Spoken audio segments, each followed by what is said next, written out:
Bonjour, bienvenue à tous. Je suis ravi de vous retrouver pour cette nouvelle édition de Smart Bourse en direct tous les jours 17 à 18h. Notre rendez-vous quotidien avec les marchés, c'est du lundi au vendredi. Avec nos experts, on va décrypter tout ce qui s'est passé sur les marchés, macroéconomie, microéconomie. Allocation d'actifs, bien sûr. Que faire en cette fin d'année? Est-ce qu'on aura un rallye de fin d'année? On va demander à nos experts dans un instant. Au sommaire de cette édition, on va bien sûr parler du shutdown. On s'approche peut-être après 40 jours de blocage de la fin de ce shutdown.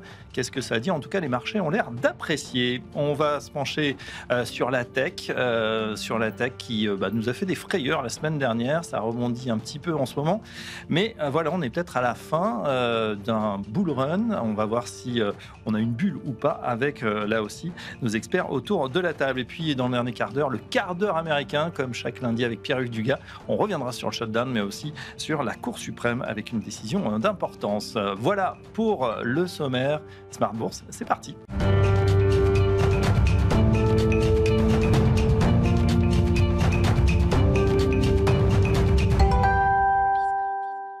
Tout de suite, on regarde ce qui est passé sur les marchés avec notre experte. C'est Pauline Gratel. Bonsoir Pauline. Bonsoir Fabrice. Alors, fin du shutdown, peut-être en vue?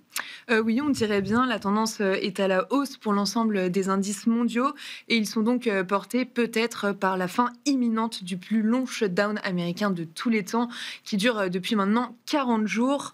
Les démocrates se divisent au Sénat, ouvrant la voie à une sortie de la paralysie budgétaire. En tout cas, 8 démocrates ont cédé pour unir leur voix à celle des républicains. Oui, et du coup, à ce stade, le Sénat a réuni les 60 voix nécessaires pour faire passer un texte à la Chambre des représentants, bien que ce texte ne comprenne pas la prolongation d'Obamacare, un point clé des négociations. Si l'accord est validé par la Chambre des représentants et par Donald Trump, le gouvernement sera financé jusqu'au 30 janvier prochain et les licenciements annoncés par Donald Trump concernant les fonctionnaires seront annulés. Dans ce contexte, les indices appréciés, on le disait, et ça grimpe. Oui, dans le détail, commençons donc avec les États-Unis où les indices sont ouverts en hausse de l'ordre de 2% pour le Nasdaq. Le Nasdaq qui cédait tout de même 3% la semaine dernière, on le rappelle. En Europe, la tendance est clairement positive également pour les grands indices, tous en hausse de plus de 1%. Le Stoxx 600 et l'Eurostoxx 50 gagnent 1,5% au cours de la séance, tout comme le CAC 40. Et du côté de la macro, on a regardé l'indice Sentix de la zone euro. Oui, l'indice Sentix qui mesure le moral des investisseurs et on peut dire qu'il se dégrade en novembre à moins 7,4 contre moins 5,4 en octobre. Les analystes tablaient sur une amélioration en novembre à moins 4. Que se passe-t-il, Pauline, sur les marchés obligataires? Le rendement américain à 10 ans remonte légèrement au cours de la séance, entre 4,10 et 4,15%. Le rendement américain à 2 ans remonte aussi un petit peu autour de 3,60%. En Europe, le rendement allemand à 10 ans s'établit autour de 2,65%. Enfin, sur le marché des changes, le dollar est stable face à un panier de grandes devises et l'euro-dollar se traite autour de 1,1560. Sur les indices actions, est-ce qu'il y a des secteurs observés? Oui, le secteur technologique qui progresse aujourd'hui. Nvidia gagne 4%. Jensen Huang a annoncé au cours du week-end que ses puces Blackwell profitent d'une très forte demande. Dans le reste des valeurs, Alphabet et Intel gagnent plus de 3%. Qualcomm grimpe de 1,5% et Broadcom de 2%. En France, ST Microelectronics est en hausse de 1,5% au cours de la séance. Allez, on change de secteur. On va du côté de la santé avec Pfizer qui annonce le rachat de Metsera. Oui, Pfizer remporte donc la bataille contre son concurrent Novo Nordisk qui convoitait aussi ce dossier et qui ne fera pas de contre-proposition. Metsera a accepté l'offre à 10 milliards de dollars de Pfizer. L'action Metsera plonge de 15%, Pfizer est en hausse de 1,5% et Novo Nordisk grimpe de 2%, bien que le titre a tout de même perdu 50% depuis le début de l'année. Oui. Et enfin, on regarde quoi demain sur les marchés? Demain, on regardera l'indice ZOO allemand pour le mois de novembre. En France, la journée de demain sera fériée, mais les marchés resteront ouverts. Côté micro, demain, on regardera les résultats de SoftBank et il faudra patienter jusqu'à mercredi pour connaître les comptes de Cisco et jeudi pour connaître ceux de Tencent et Alibaba. Merci Pauline pour ces éclairages. Allez, tout de suite, c'est l'heure de Planète Marché.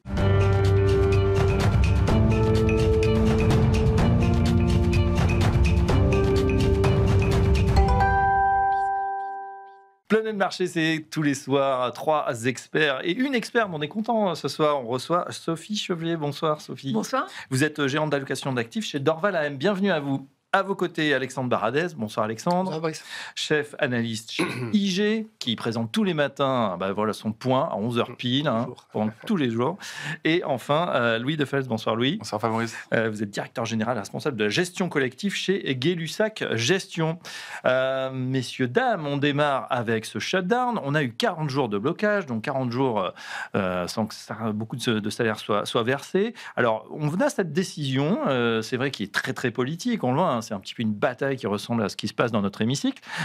Sophie, et ça provoque une flambée. Voilà, cette fin de shutdown, c'est peut-être un signal après une baisse assez sensible des indices américains la semaine dernière. Voilà, ça rebondit en tout cas sur cette nouvelle.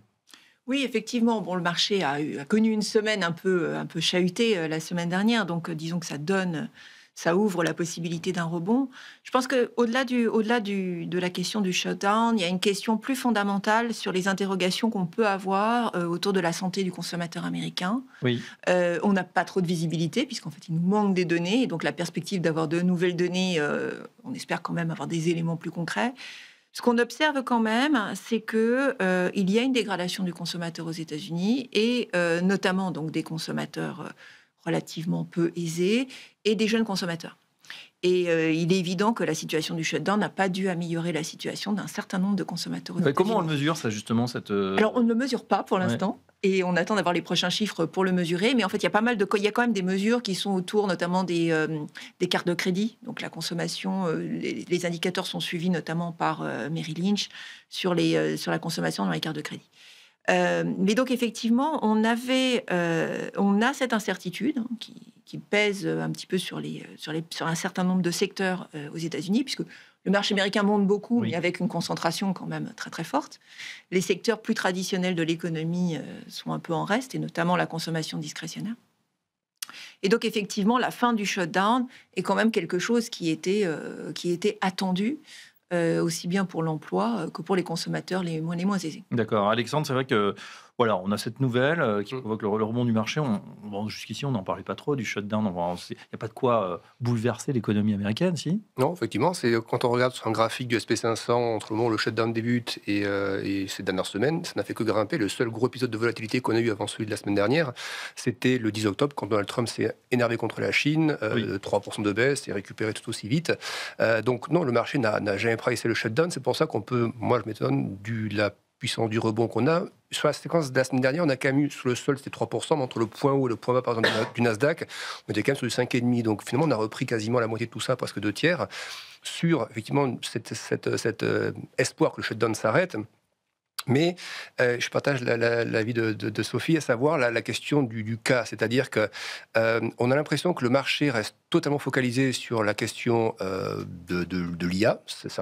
Même s'il y a eu quelques perturbations dans les zones la semaine dernière avec OpenAI et puis tous les sujets entourant oui, la demande éventuellement de backstop de l'État américain sur les financements. Mais toutes les enquêtes passent sous les radars actuellement. C'est ça qui est assez incroyable. Ça. Vous avez les enquêtes parce qu'on va les juger partisanes, par exemple, du Michigan, ou celle du Conference Board vient aussi confirmer certains points qu'on voit dans le Michigan. On a eu les chiffres la semaine dernière. On est, grosso modo, vous dézoomez un graphique de la confiance des consommateurs sur 25 ans.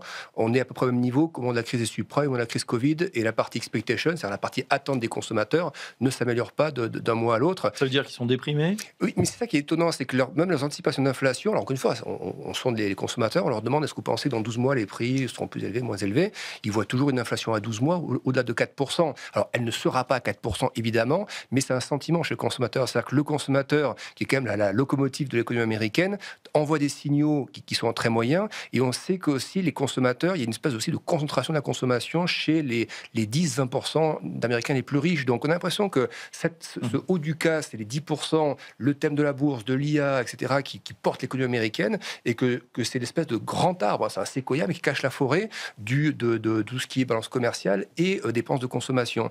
Et effectivement, on a l'impression qu'il y a un peu d'empressement maintenant à sortir de shutdown, parce que Thanksgiving approche et qu'on voyage beaucoup, qu'on bouge beaucoup, et que si les services ne fonctionnent pas durant cette période-là, alors que les services, c'est aussi le pôle de l'économie américaine, eh bien, on a même les plus optimistes, comme oui, Kevin Hassett, par exemple, le conseiller économique. C'est la première fois qu'on l'entend tenir des propos depuis le début du mandat, un peu inquiet, qui dit on a sous-estimé le coût du shutdown, etc. Donc on voit qu'on commence à s'inquiéter un petit peu de l'impact économique, et que risque de contraction peut-être au 4e trimestre. Oui, notamment les services aéroportuaires. Il ne faut surtout pas que ça soit bloqué pour la fin du mois. Je suis assez en ligne avec ce qui a été dit. Surtout, je pense que les Républicains avaient intérêt à que ça se passe assez vite, parce qu'on voit qu'au final, je suis entièrement d'accord, les 10% des plus riches, je crois que c'est 40 ou 50% de la consommation. C'est au plus haut historique, ça n'a jamais été vu.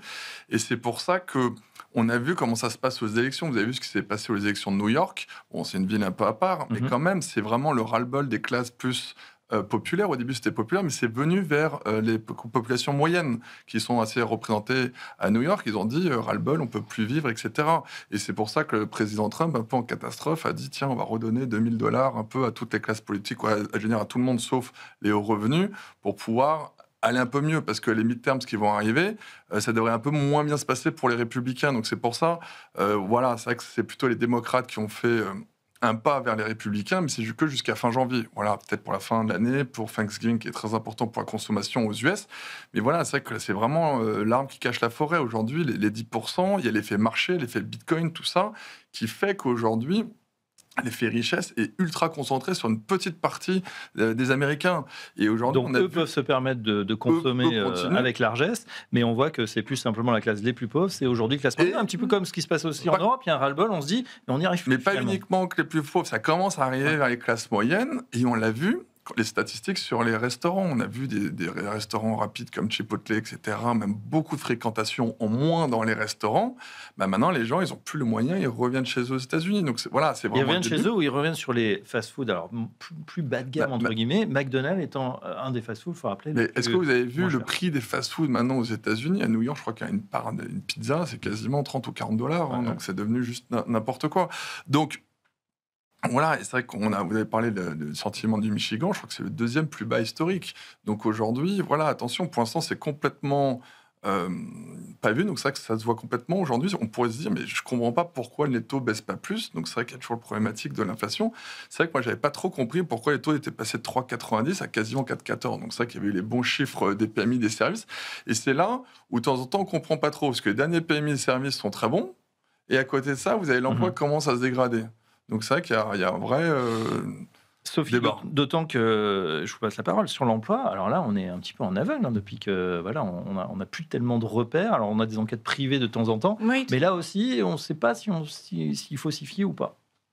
Alors on aura assez rapidement, je pense, des clarifications, mais effectivement, alors on a quand même quelques chiffres, parce qu'il y a eu l'enquête Challenger qui traduisait. Alors il n'y a pas beaucoup de destruction d'emplois nets. Mais c'est vrai que ça traduit quand même une économie qui est relativement atone sur les créations d'emplois. Les indications qu'on a eues aussi, qui sont des indications un petit peu fragilisantes sur, par exemple, les jeunes diplômés. L'accès à l'emploi pour les jeunes diplômés, qui est rendu beaucoup plus difficile aujourd'hui. Alors là, on questionne bien entendu l'intelligence artificielle et les éventuels impacts de l'intelligence artificielle.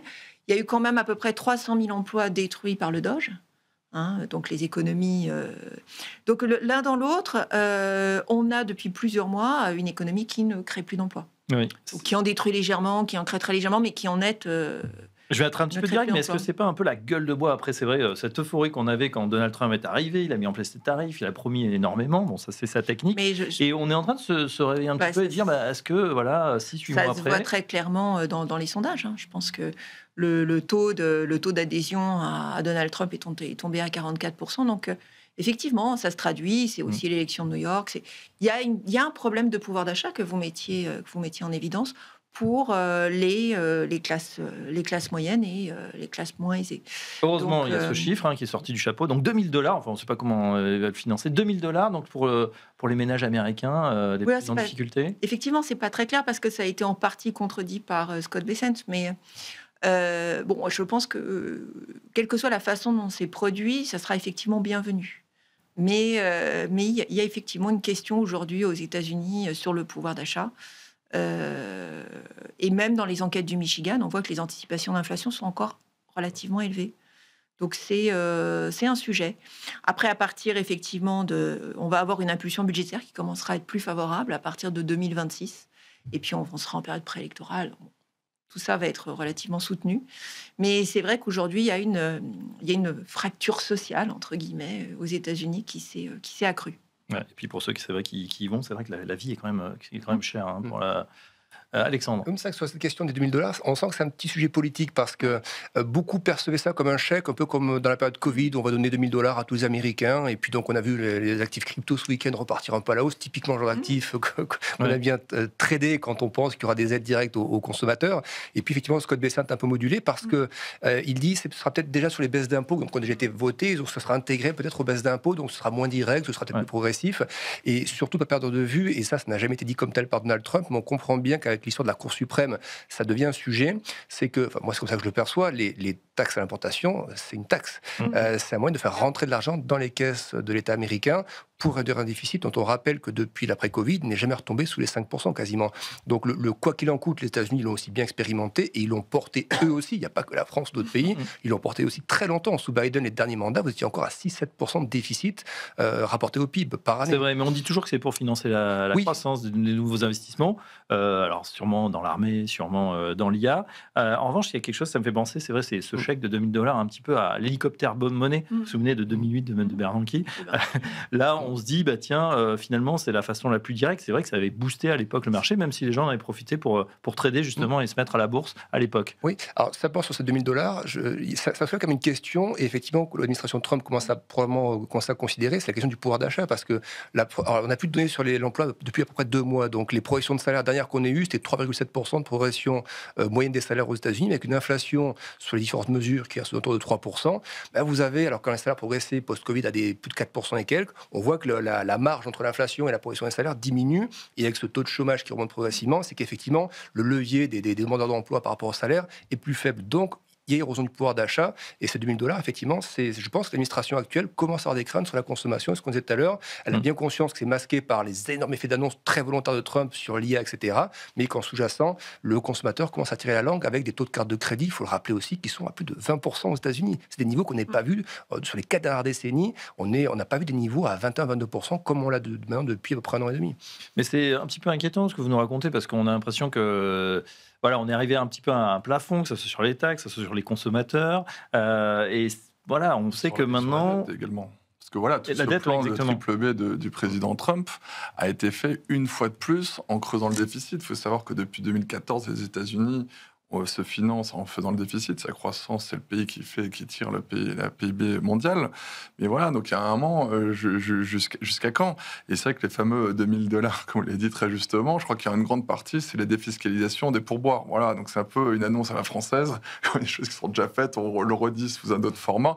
Mais c'est vrai que ce ne sera plus un chèque comme ça. Donc voilà, la question, c'est vrai que le président Trump, il est un peu bloqué, parce qu'à les mi-termes, parce qu'on en a parlé, et il y a un moment, il ne va plus pouvoir faire du déficit. Donc là, il va refaire encore un max de relance budgétaire pour pouvoir aider le consommateur, mais jusqu'à quand?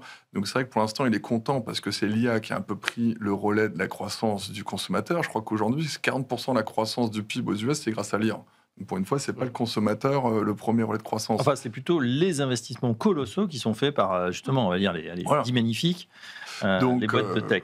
Ouais, c'est ça. Et en plus, on a vu dans la publication du T3, qui sont encore très bien, donc il reste Nvidia le 19 novembre, mais c'est vrai que là, les 7 magnifiques aura Nvidia, c'est encore 30% de croissance de bénéfices par action sur le 3e trimestre, c'est magnifique. Bon, après, c'est un peu moins fort, c'était 46 au premier trimestre, 38, je crois, T2. C'est pas mal. Un peu plus de 30.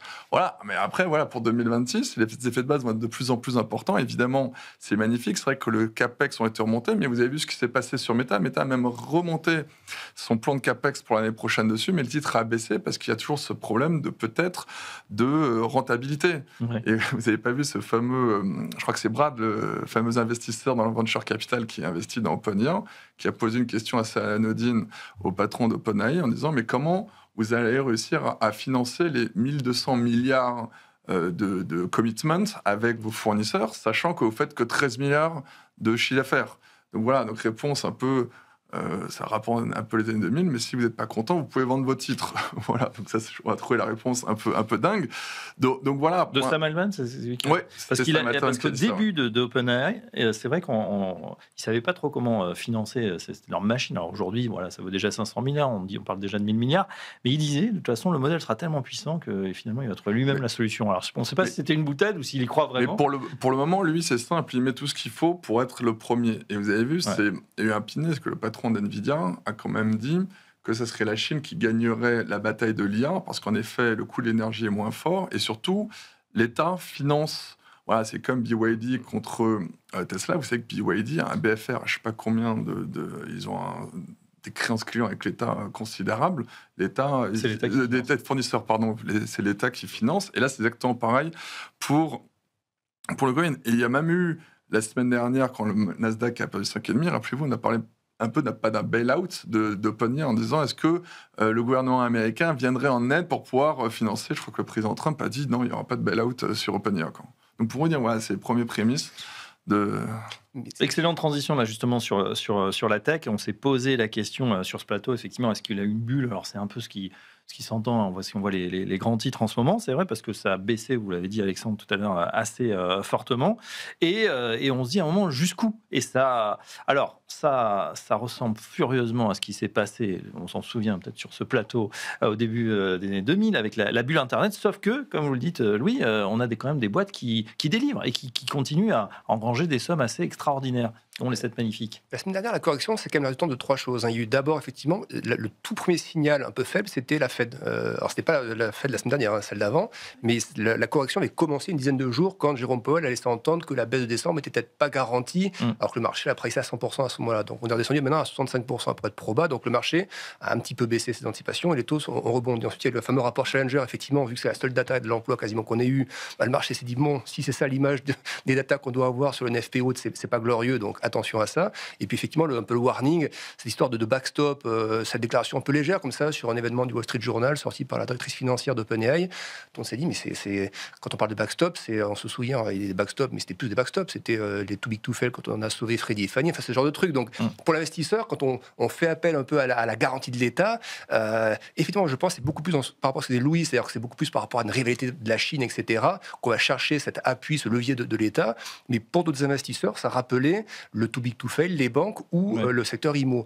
Donc ça a rajouté effectivement un petit peu de volatilité et effectivement, ça a baissé la semaine dernière et c'est pour ça que moi je suis vraiment surpris de la puissance du rebond qui a déjà commencé un peu vendredi soir sur les premières rumeurs par rapport au shutdown parce que...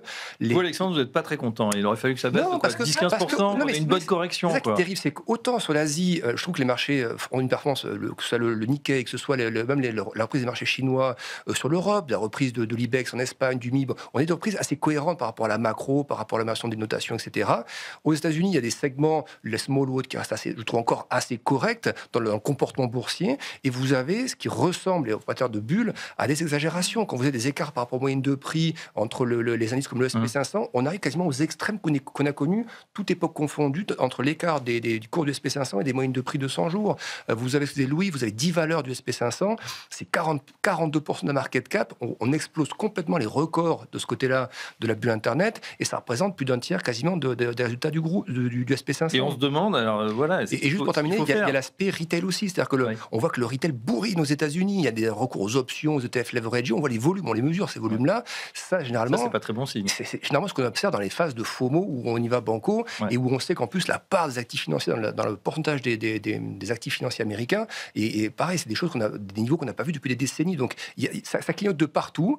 Et les petites alertes qu'on a la semaine dernière qui permettent de faire un peu retomber la soupape pour éviter justement qu'il y ait une vraie bulle avec moins 50% comme dans les vraies bulles, il suffirait qu'on ait moins 15, moins 20 et qu'on consolide un peu pendant quelques trimestres pour calmer un peu tout ça, mais ça, on n'arrive pas à le faire. Et moi, mais d'autant que comme tous les indices sont hyper concentrés, vous l'avez dit, il y a tous les systèmes d'options derrière, il y a tout ce qui est ETF également, qui suit finalement les 7 gros magnifiques, mais bon, il y a Broadcom, il y en a d'autres qui sont à plus de 1000 milliards.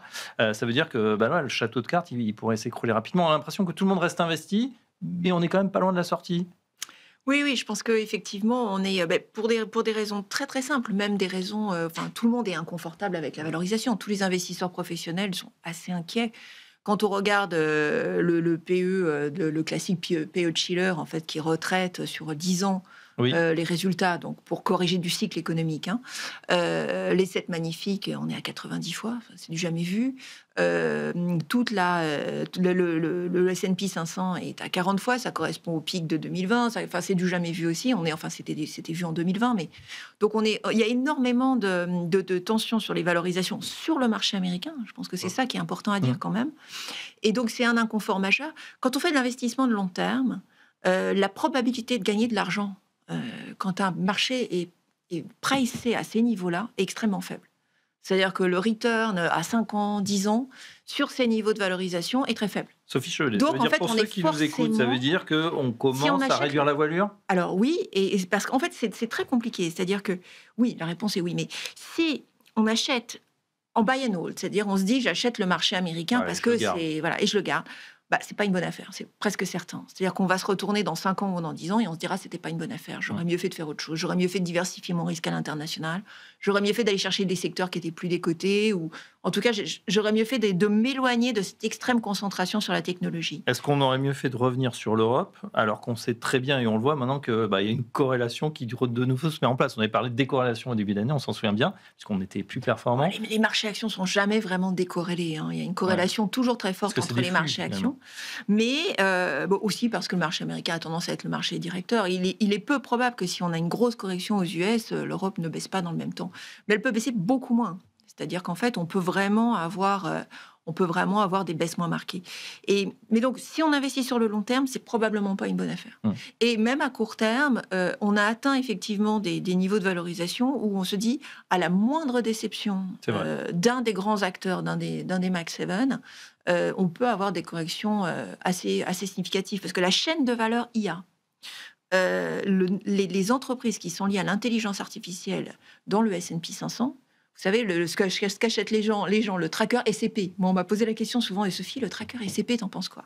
Donc, le tracker SCP, ce fameux, le S&P 500, c'est 44% des valeurs qui sont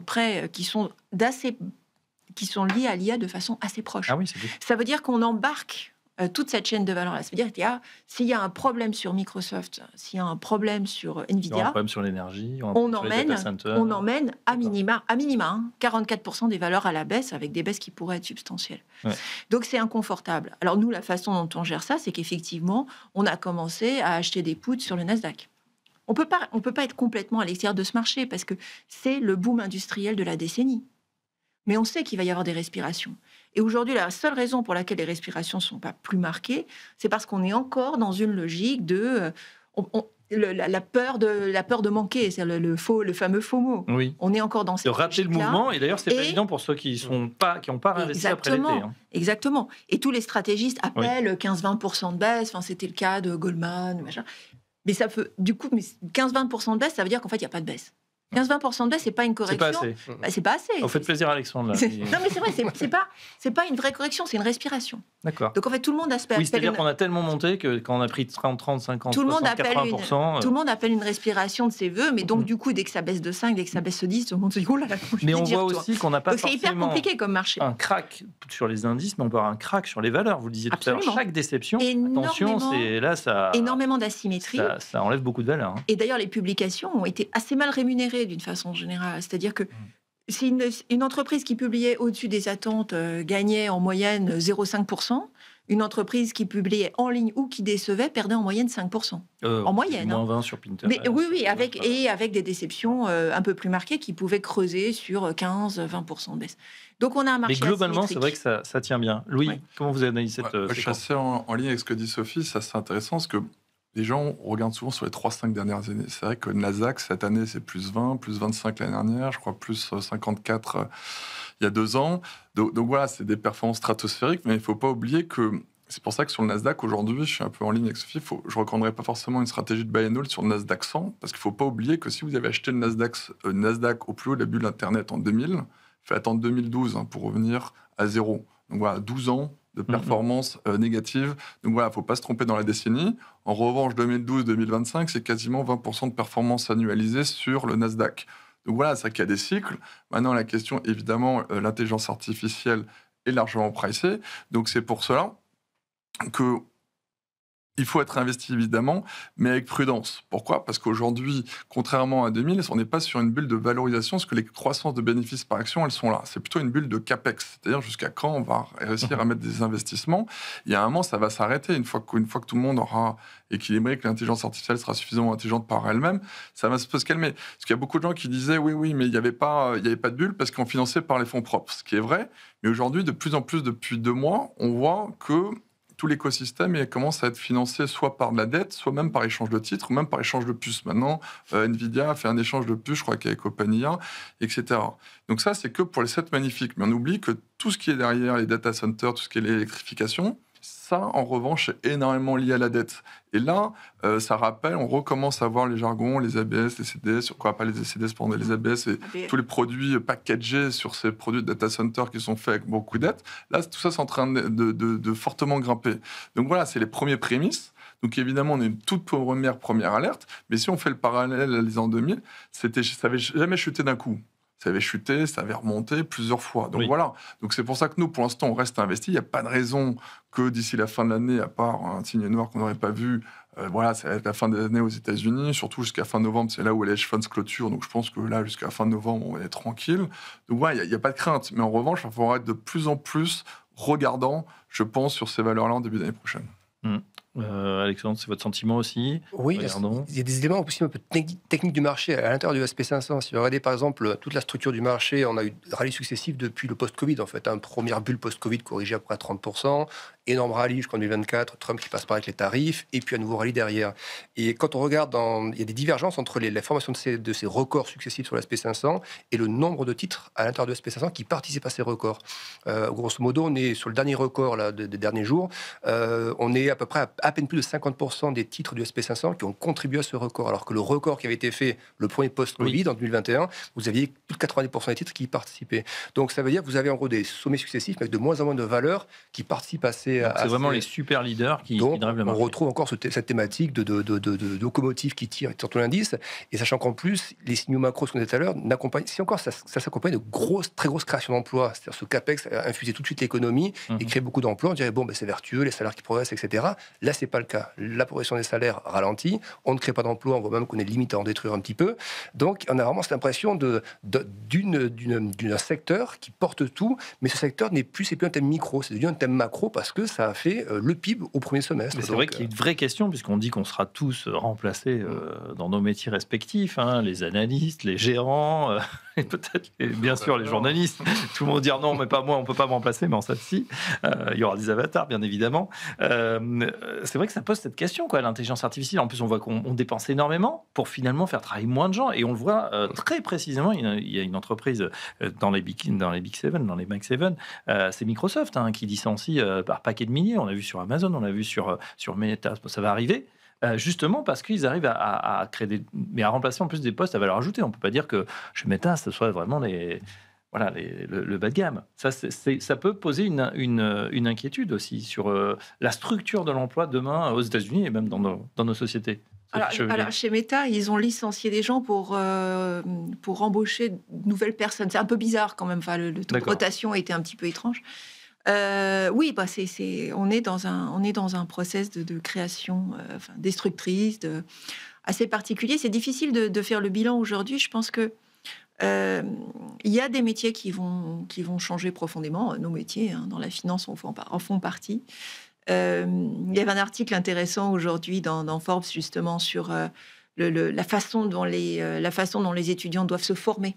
Quelles vont être les qualités qui seront davantage recherchées et à quel point c'était frustrant aujourd'hui pour des jeunes diplômés de se dire qu'ils ont appris le coding et qu'on leur dit qu'aujourd'hui c'est gentil, mais en fait c'était pas la peine. Mais c'est pas pour le droit, c'est pas pour beaucoup de métiers. Oui, après, je pense que déjà dans ces progrès-là, le régulateur va aussi, au fur et à mesure, mettre son nez. Il y a quand même beaucoup d'industries qui ont connu de la casse sociale. En général, ça prend du temps. Et je pense qu'il ne faut pas non plus complètement surestimer, notamment ce qu'on peut faire avec l'agentic AI aujourd'hui. On voit notamment tous les déboires, les déboires entre guillemets, de boursiers de Salesforce. C'est aussi parce que, en fait, le déploiement de ces solutions, elles vont quand même prendre énormément de temps. Elles prennent du temps.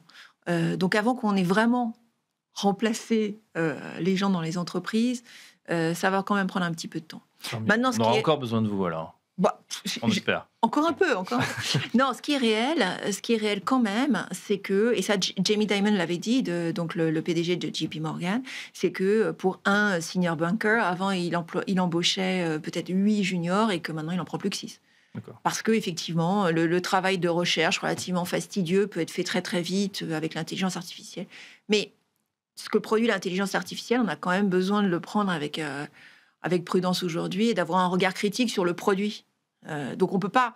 Les systèmes ne peuvent pas juste travailler entre eux pour le moment. Hein, on n'en est pas du tout là. D'accord, bon, c'est plutôt rassurant. Allez, on ferme cette parenthèse. On attaque notre dernière partie sur les allocations. Louis Lefels, qu'est-ce qu'on fait chez Gay-Lussac Gestion? Qu'est-ce qu'on propose pour cette fin d'année? Alors, vous disiez, on est en roue libre jusqu'à la fermeture des comptes début novembre, les hedge funds, etc. Non.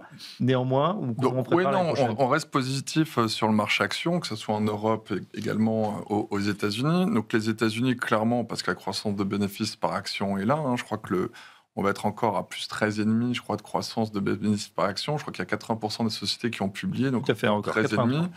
Voilà, 83, donc ça va finir une année entre 13 et 14%, ce qui est quand même assez remarquable. On adorerait ça, avoir ça en Europe. Donc voilà, donc tant que les croissances de bénéfices par action sont là, on arrive, on est prêt. Voilà, on fait quand même attention, comme on dit tout à l'heure, parce que les arbres ne montent pas au ciel. Voilà, l'effet de base va être très compliqué, notamment pour les 7 magnifiques l'année prochaine avec le budget de CAPEX. Et je pense que le marché en 2026 va beaucoup plus regarder la productivité et le retour sur investissement. L'année 2025, c'était ça y est, on fait les CAPEX, on applaudit. 2026, je pense que c'est un peu plus sélectif. Donc voilà, évidemment, on reste investi sur le marché US en étant plus sélectif.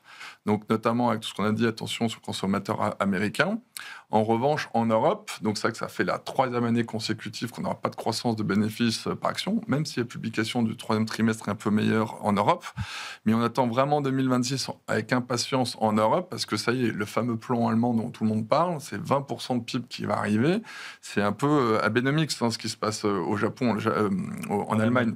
Ils vont faire un peu comme ce qui s'était passé au Japon. Donc ils sont tout pris pour eux. Ils ont eu la hausse des taux, l'impact des matières premières, la Chine, la guerre en Ukraine, voilà, il y a tout eu. Donc au moins... Toutes les planètes se sont désalignées. Désalignées. Ouais. Et voilà, donc maintenant, au moins, les Allemands, ça y est, ils prennent des mesures. Donc, pour l'instant, il y a eu des effets d'annonce. C'est vrai qu'avant l'été, ça avait bien monté en début d'année. Rappelez-vous, c'était l'euphorie. Bon, comme d'habitude, on attend ce qui se passe. Et la plupart des sociétés que l'on voit sur le terrain nous disent non, c'est pas avant le 2e semestre 2026, si ce n'est 2027.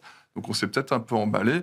Mais voilà, nous, en tout cas en Europe, on arrive en inflexion positive, notamment budgétaire grâce à l'Allemagne, au moment où les États-Unis, eux, vont plutôt arriver en ralentissement. Je pense que le président Trump ne va pas pouvoir refaire plus que le triple B. Donc l'année prochaine, ça sera plutôt un impact positif de l'Europe au moment où les États-Unis ralentissent. Donc j'ai envie de dire, sauf si l'euro remonte à 1,25, qui aura un impact sur les bénéfices par action. Mais voilà, pour le moment, assez équilibré entre les deux zones. Et 2026, c'est peut-être une préférence pour l'Europe. D'accord. Et en plus, les Allemands refont des voitures thermiques. Exactement. De voir si côté de Volkswagen et Porsche, là, c'est peut-être pas tout joué. Tiens, sur l'euro-dollar, c'est vrai que le dollar s'est affaissé contre toutes les monnaies, c'est le grand perdant à l'univers cette année. Qu'est-ce qu'on prévoit pour 2026, Alexandre, sur le marché des changes? J'ai une forte conviction au début d'année qui était la hausse de l'euro, quasiment jusqu'à 1,20. Donc ça, pour le coup, autant sur les US, je me suis trompé, autant sur le marché des changes, c'était plutôt pertinent. Vous n'êtes pas loin, là. Mais après, j'ai pas de visibilité par rapport à ça. J'ai pas de conviction, en tout cas, sur le marché des changes, très clairement, pour l'année prochaine. Okay. Ça va dépendre de ce que va faire la Fed en décembre, si elle le fait déjà. Donc voilà, je vais attendre de voir un petit peu déjà la fin d'année, et on verra pour les convictions l'année prochaine. Sur les marchés, vous attendez le pour les marchés, je suis assez d'accord avec Louis, c'est-à-dire qu'on était très optimiste sur l'Europe. On était, il y a 1 an et demi, 2 ans, très chaud sur les pays du Sud qui nous paraissaient effectivement en retard. Alors, c'était souvent le cas, mais avec une amélioration des fondamentaux, des agences de notation qui changeaient un petit peu la donne ou autre, on voyait que la croissance européenne était surtout tirée par ces pays-là. Donc on était bullish IBEX, MIB, etc.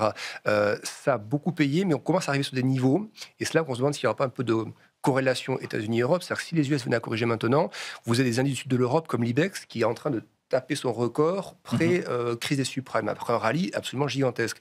Donc un peu de prise de gain côté US, il y a un peu de corrélation Europe, ça offrira des points d'entrée un poil plus bas sur le LIBEX, sur le MIB, ce qui serait pas mal, mais je pense effectivement le risque il est aussi sur ces indices-là, c'est-à-dire qu'il faut quand même en avoir maintenant, et si on a de la chance d'avoir des corrections sur l'IBEX ou le MIB, je pense que c'est du buy the dip sans aucun problème, et pareil pour le DAX, effectivement, le DAX il construit depuis maintenant 5-6 mois, moi je trouve pas mal qu'il n'a sur son pas de range le DAX, donc depuis 5 mois, si les US, ils vont un peu comme la semaine dernière. On a vu d'ailleurs, c'est parti en même temps. Si ça continue dans les jours qui viennent, le DAX peut aller chercher 5-10% plus bas, et je pense aussi que ce sera un buy the dip à ce moment-là. Mais pour l'instant, j'ai un peu de mal parce que je n'arrive pas à concevoir, ou alors là, ce serait vraiment grave, c'est-à-dire que si les US commence à repartir maintenant. On va avoir donc des records sur le MIB, sur l'IBEX, etc. Le DAX va battre des records, mais ça implique que les US battent encore des records à ce moment-là. Et là, effectivement, on est déjà sur des niveaux de bulle. On va inflater quelque chose qui ne peut que mal se finir ensuite. Donc, dans la synchronisation, on va d'abord un peu de correction maintenant, buy the dip en Europe et on repart. Et pour la Chine aussi, je reste assez bullish sur la Chine. C'est pas le même rythme. C'est très, très synchronisé par rapport aux États-Unis depuis toute la séquence 2021 jusqu'à 2023. Donc, je suis toujours assez confiance sur la Chine, mais c'est vrai que si les US sont plus volatiles, j'imagine pas la Chine faire plus d'un au même moment. Donc il y a toujours un peu ce risque. Un accord, un peu, on a l'impression qu'ils sont un peu mieux. Mais grosso modo, je suis assez toujours bullish sur les émergents. Aussi les matières premières. Je pense que prendre un panier de matières premières en dehors de l'or, etc., mais commodities, agricoles, métaux, industriels ou autres, avec l'Allemagne qui pourra repartir un petit peu. Je suis assez optimiste aussi sur les commodities de manière générale. Ouais. Voilà, bon, vous le voyez peut-être pas si vous en écoutez en radio, mais en tout cas, Alexandre nous fait des grands gestes. On voit les reins se dessiner. Voilà, hein, malheureusement, on n'a pas les courbes, mais on les imagine. Merci. Et puis, on termine avec vous, Sophie Chevelier. Voilà, qu'est-ce qu'on fait pour cette fin d'année ou comment on prépare l'année prochaine? Vous nous disiez peut-être, on a quand même plus de chances en ce moment, en tout cas sur les US, de perdre un peu d'argent si on reste investi. Il faut réduire la voilure ou il faut, où on continue à faire du DCA pour ceux qui investissent régulièrement. Qu'est-ce qu'on fait comme stratégie? Non, tout à fait. Nous, on reste investi sur le thème, la grande chaîne de valeur de l'intelligence artificielle, mais avec des protections optionnelles. Oui. C'est un boom des capex. Bon, on va rester encore un peu porté. Je ne pense pas que tout va craquer vraiment maintenant. Enfin, je partage le point de vue de Louis de ce point de vue. Maintenant, il y a beaucoup d'autres choses qui sont intéressantes. Attendez juste une seconde. Quand vous prenez vos puts, là, ils sont à quelle échéance? 3 mois, 6 mois vous protégez comment? Les puts, on peut faire... Mais nous, on protège sur le début de l'année prochaine. C'est-à-dire qu'on protège sur 3 mois. Donc, vous sécurisez finalement s'il y a une continuation de la hausse. Et puis ça baisse. Et donc ça, voilà. Mais je dirais que dans l'absolu, il y a d'autres choses qui sont intéressantes. Les dossiers de demande interne en Europe, on reste relativement un petit peu déçus par la dynamique européenne. Mais on a le plan de soutien allemand, on a de la marge de manœuvre budgétaire dans les pays nordiques, en Hollande. Donc il y a des choses qui commencent à se dérouler. Le secteur bancaire reste extrêmement porteur, avec des valorisations qui restent attractives. Le Japon, c'est aussi un marché qui bénéficie d'une relance budgétaire et qui est assez bien imbriqué aussi dans la chaîne de valeur de l'intelligence artificielle, avec un certain nombre de valeurs flagship qui fonctionnent bien, mais des secteurs locaux qui sont aussi assez porteurs. Donc en fait, il y a quand même vraiment beaucoup de choses qu'on peut aller travailler. Et donc, c'est pour ça que nous, on est plus sur l'idée que oui, OK, on n'a pas envie de rater effectivement ce boom des capex, mais il y a d'autres thèmes connexes. Il y a des thèmes qui sont très value. Le healthcare a été incroyable. La santé a été très contre-performante. Aujourd'hui, ça offre une diversification qui est vraiment intéressante. La corrélation pour le coup, on parlait de décorrélation. La corrélation entre la santé et le Nasdaq, c'est 0,44. C'est extrêmement faible. C'est probablement une des plus faibles qu'on peut trouver. Avec des problèmes de droits de douane, des problèmes de prix des médicaments qui commencent progressivement à se résoudre. Donc un secteur qui est au plus bas historique depuis de nombreuses années en termes de valorisation. Donc diversifier, tout simplement. On n'est pas sur l'idée qu'il faille sortir des actions parce que les États-Unis sont très chers. On est sur l'idée qu'effectivement, on va avoir des à-coups sur la partie américaine parce que c'est un peu tendu. On réduit un peu pour garder si effectivement il y avait ce creux, ce dip. On se protège effectivement sur une surchauffe de la technologie aux États-Unis, mais il y a plein de choses tout autour qu'on peut aller, plein d'autres thèmes qui sont intéressants, qui sont très porteurs et qu'on peut aller travailler. Ouais, en cas de baisse, Louis, on se prépare, on garde un peu de poudre sèche, comme on dit. Pour le moment, toutes les mesures sont là pour buy the dip. Oui, voilà, il y a toujours la Fed, le Fed put, il y a plein de choses. Et ça ne craquera pas d'un coup. Donc clairement, pour l'instant, on reste très bullish, comme vous avez compris. Les croissances de bénéfices par action sont là. Néanmoins, on est de plus en plus le doigt sur la gâchette. Voilà, on voit ce qui s'est passé la semaine dernière. On regarde de très près. Pour l'instant, le troisième trimestre passe bien. Et n'oubliez pas, l'année prochaine, l'effet de base va être très compliqué pour toutes les sociétés d'intelligence artificielle. Donc voilà, en effet, je partage aussi le point de vue sur le Japon. Voilà, le Japon, ça reste très peu cher. Très bon moyen aussi de s'exposer. Quoi d'autre? Donc voilà, on va peut-être pas une fois des small caps. Les small caps, alors qu'est-ce que ça donne? Rapidement, on a 6 minutes. Nous, on évite de le dire, vous savez, on s'est tellement vous nous l'avez tellement dit. On l'a tellement dit, c'est pour ça que je dis plus chaque année. Mais normalement... 2026, c'est la bonne. Je sais plus, je le dis plus, mais normalement... Si l'Allemagne va mieux et que la différentielle de taux d'intérêt se resserre entre les US et l'Allemagne, normalement, ça doit vous faire monter l'euro. Donc c'est vrai que nous, chez Gay-Lussac Gestion, on est plutôt bout l'euro. et que normalement, quand l'euro surperforme le dollar, les small caps surperforment, notamment parce qu'elles exportent moins. Elles sont plus locales, plus domestiques. Donc bon, ça c'est le scénario. On a vu qu'à chaque fois, ça se passe pas comme ça. Donc bon, normalement, on attend vraiment en fait que le plan allemand soit là, fort, et j'espère enfin que ça sera le rebond des Ce sera la bonne. Bon, il y a eu quand même des bonnes nouvelles, mais Oui. c'était plus sur des OPA ou des sorties. Voilà, après, ça reste quand même très correct. C'est vrai qu'il n'y a pas eu encore beaucoup de croissance des bénéfices par action, notamment sur les small, c'est un peu comme les large caps. Mais en revanche, pour 2026, le consensus attend plus de croissance que les large caps sur les small caps. Allez, vous reviendrez nous en parler. Merci Louis Defels, Gay-Lussac, Geston, un grand merci. Merci Sophie Chevelier chez Dorval AM et Alexandre Bardès pour IG. C'était un plaisir de vous avoir. On se retrouve très prochainement. Quant à nous, on continue avec, dans un instant, on reparle du shutdown. C'est l'heure du quart d'heure américain. Le dernier quart d'heure de Smart Bourse, et comme tous les lundis, c'est un quart d'heure américain avec notre envoyé spécial, c'est Pierre-Yves Dugas. Bonsoir Pierre-Yves. Bonsoir Fabrice. Au sommet, on va reparler bien sûr de ce shutdown quasi historique, 40 jours, ça va peut-être bientôt s'éteindre, et puis on reparlera de l'abus de droit de douane devant la Cour suprême avec Donald Trump sur la sellette. Mais tout d'abord, Pierre-Yves, happy birthday, je crois que c'est le grand jour pour vous. Ah oui, il y a des dates que je préfère ignorer quand on dépasse un certain seuil. Mais non, c'est très bien. Bon, allez, on parle shutdown. Est-ce que c'est fait, ce shutdown, ça en prend le chemin?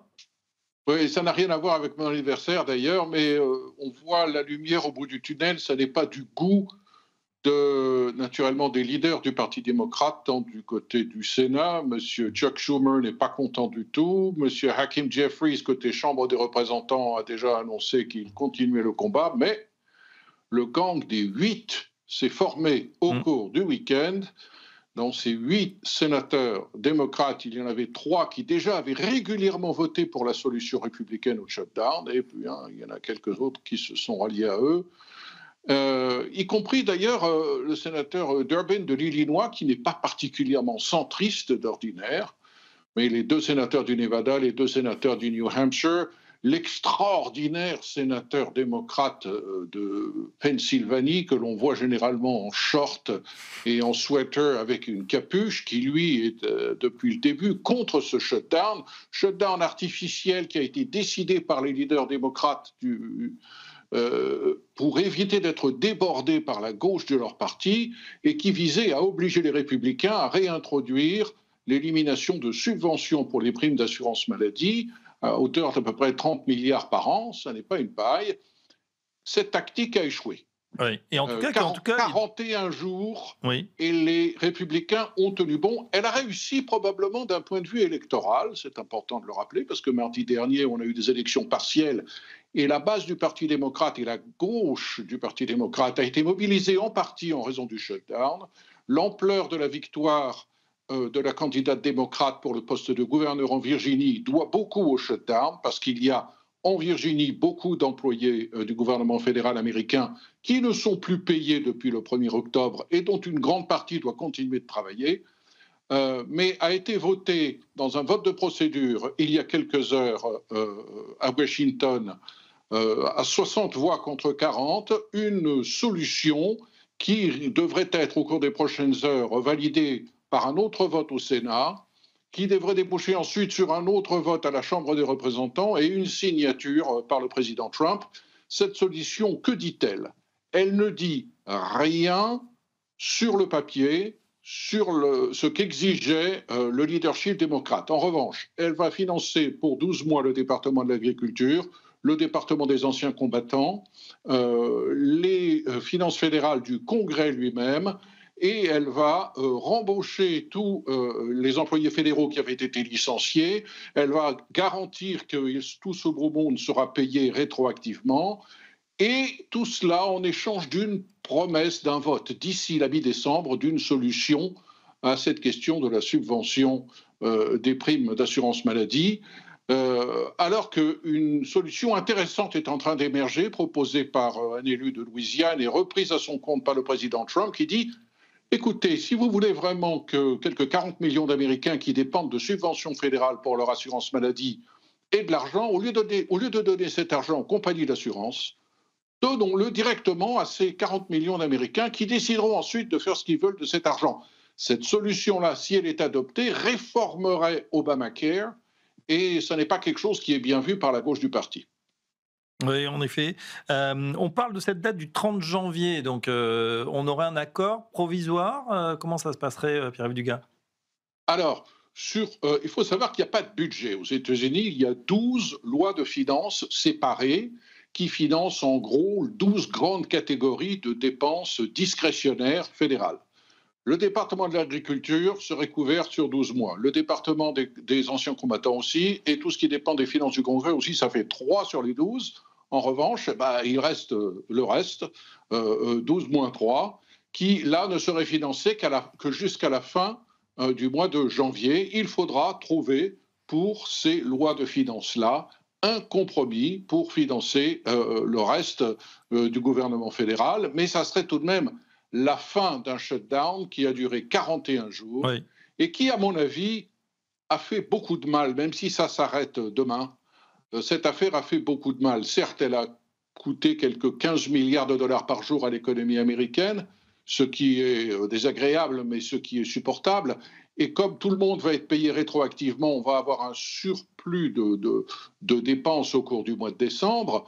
Mais les compagnies aériennes ne sont pas contentes parce que leurs avions ne sont plus pleins. On a quelque chose comme 700 vols quotidiennement annulés aux États-Unis. Et on voit arriver le pic des voyages en avion aux États-Unis, c'est-à-dire dans quelques semaines, le dernier jeudi de novembre, Thanksgiving. Et il faut absolument que toute cette affaire d'absentéisme des aiguilleurs du ciel soit réglée. Donald Trump, tout à l'heure, l'a dit.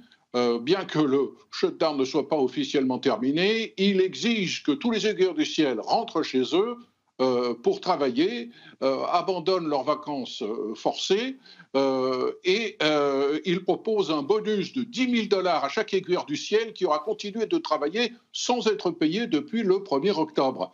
Mais cette affaire, d'un point de vue politique, est un mauvais exemple parce qu'elle va donner probablement des arguments à ceux qui, à droite du Parti républicain, donc l'opposé de la gauche du Parti démocrate, la volonté de tout bloquer pour exiger que quelque chose qui leur tienne à cœur soit pris en compte par la politique de la Maison-Blanche. Et ça n'est pas une bonne chose, ni pour l'administration Trump, ni pour les futures administrations. Ouais, et puis du côté des démocrates, on a vu cette belle victoire avec la mairie de New York la semaine dernière. Là, on voit le spectacle de la division. C'est un petit peu inquiétant à un an des midterms. Alors, moi, je voudrais revenir sur... tu avais raison, Fabrice. Je voudrais revenir sur un risque. On a beaucoup parlé, notamment avec vos invités au cours des dernières semaines, de ce risque qui peut peser sur la qualité, la stabilité institutionnelle américaine, avec ces coups de boutoir qui sont donnés par Donald Trump, qui veut concentrer dans les mains du président énormément de pouvoir, revenir sur l'indépendance de certaines agences, en particulier sur celle de la Fed. Il y a un autre danger. Ce danger, c'est que la réaction de l'électorat de vouloir rejeter ce type d'attaque pratiquée par Donald Trump nous fasse venir aux élections de mi-mandat l'an prochain une majorité franchement à gauche dans les 2 chambres du Congrès et qui fasse basculer les choses dans le sens inverse, qui nous muselle complètement Donald Trump, mais qui réintroduisent un certain nombre de politiques qui ne conviendraient pas du tout au marché boursier, en particulier en matière de taxation. Donc, méfions-nous, il ne faut pas trop se réjouir de ce qui semble être les limites de la révolution nationaliste et protectionniste américaine, parce que c'est peut-être un signe avant-coureur d'un retour de politiques progressistes très fortes qui ne plairont pas à Wall Street. C'est clair. Et puis, on parle aussi avec vous, Pierre-Yves, de ce deuxième sujet, l'abus de droit de douane devant la Cour suprême. Expliquez-nous de quoi il retourne exactement. Alors, je crois qu'il va falloir que l'on apprenne un chiffre important, c'est le chiffre 122, la section 122 de la loi commerciale américaine de 1974. C'est le plan B, en fait. Si la loi de 1977, qui est invoquée par Donald Trump pour imposer de manière extrêmement arbitraire et changeante des droits de douane à volonté, en évoquant des urgences nationales qui sont complètement subjectives et qui, franchement, parfois n'ont rien à voir avec les questions commerciales. N'oublions pas que le Brésil a été frappé, et l'est toujours, de sanctions commerciales de droits de douane de 50% parce que Donald Trump n'est pas satisfait de la manière dont le système judiciaire brésilien traite l'ancien président brésilien. Ça n'a plus rien à voir avec le commerce. Si cette loi est invalidée, comme je vous l'ai promis la semaine dernière, et je m'engage à nouveau à manger ma casquette de baseball si je me trompe, d'autres lois sont disponibles et la section 122 de la loi commerciale est une possibilité pour cela. Elle permettrait au président Trump d'imposer du jour au lendemain, en raison de questions qu'il juge de sécurité nationale, des droits de douane de 15% à tous les pays, la différence étant que ces sanctions ne sont valables que 150 jours, et au terme des 150 jours, il faut qu'il y ait un vote du Congrès. Rien que l'utilisation de cette solution-là, de cette alternative à cette loi qui pourrait être invalidée par la Cour suprême, créerait beaucoup de maux de tête pour les importateurs américains, bien qu'elle puisse déboucher au bout de 150 jours sur un vote du Congrès qui n'est pas acquis d'avance. Oui, tout à fait. On verra évidemment comment ça se passe. Et puis, quelle est votre équipe de baseball favorite? Quelle casquette vous avez? Je dois dire que le baseball, c'est pas trop mon truc. J'ai des casquettes dans mon placard. J'avais la casquette de l'équipe de Philadelphie. J'ai des amis qui sont absolument fanatiques des Cubs de Chicago. Mais le baseball, on m'a expliqué 1000 fois. Et la seule chose que je comprends au baseball, c'est que ça dure 5 heures et qu'on peut manger beaucoup de hot dogs et boire beaucoup de bière et qu'on rate pas grand-chose. Ouais, ça peut être mettre un petit peu plus parfois durant certaines finales. Merci Pierre-Yves Dugas, notre correspondant aux États-Unis, pour ce quart d'heure américain tous les lundis en direct. Les explications de tout ce qui se passe du côté de la finance américaine. Merci Pierre-Yves, à très bientôt. Cette édition de Smart Bourse se termine. Merci de l'avoir suivi. On se retrouve bien évidemment en direct, pas demain. Les marchés sont ouverts, mais il n'y aura pas d'émission. On se retrouve mercredi 12 novembre en direct. D'ici là, passez une excellente soirée sur Bismart.